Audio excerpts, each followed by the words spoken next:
Good evening friends and audience, আপনারা সবাই কেমন আছেন? আশা করি সবাই ভালো আছেন।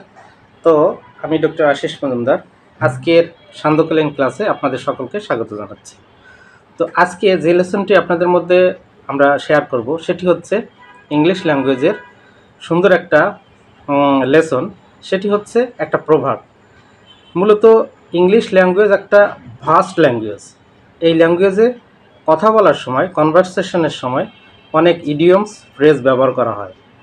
যারা নেটিভ স্পিকার তারা এগুলোর ব্যবহার করে থাকেন, কিন্তু আমরা বাদবাকি যারা আছেন, যারা সেকেন্ড ল্যাঙ্গুয়েজ ব্যবহার করেন, তারা সাধারণত এগুলোর মিনিং জানেন না। তো as the world is going fast, আমাদের এগুলো কিন্তু আস্তে ধীরে সব কিছুই জানতে হবে। তো আজকে আমরা সেরকম একটা গুরুত্বপূর্ণ ইডিয়মস বা ফ্রেজ নিয়ে কথা বলবো, যে ফ্রেজটা ফরেনাররা বা নেটিভ স্পিকাররা ব্যবহার করে থাকেন। সেই ফ্রেজটি কি, আসুন দেখে নিই।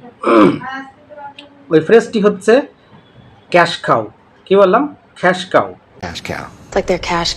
এই ইডিয়মসটির অর্থ কি? এই ক্যাশ কাউ এর মিনিং হচ্ছে অধিক লাভজনক ব্যবসা বা অধিক মুনাফাজনক ব্যবসা।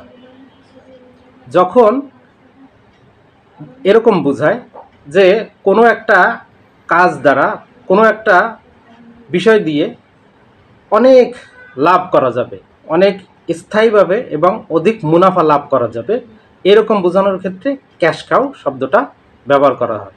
ফর এক্সাম্পল, পর্যটন আমাদের দেশের জন্য একটা লাভজনক ব্যবসা। তাহলে এটাকে ইংলিশে কি বলবো? Tourism is a cash cow for the country. Tourism is a cash cow for our country. ব্যাস, হয়ে গেল। This was the lesson. লেসনটি কেমন লাগলো? যদি ভালো লাগে অবশ্যই বন্ধুদের মধ্যে শেয়ার করবেন। আজকের মতো বিদায় নিচ্ছি। শুভ সন্ধ্যা।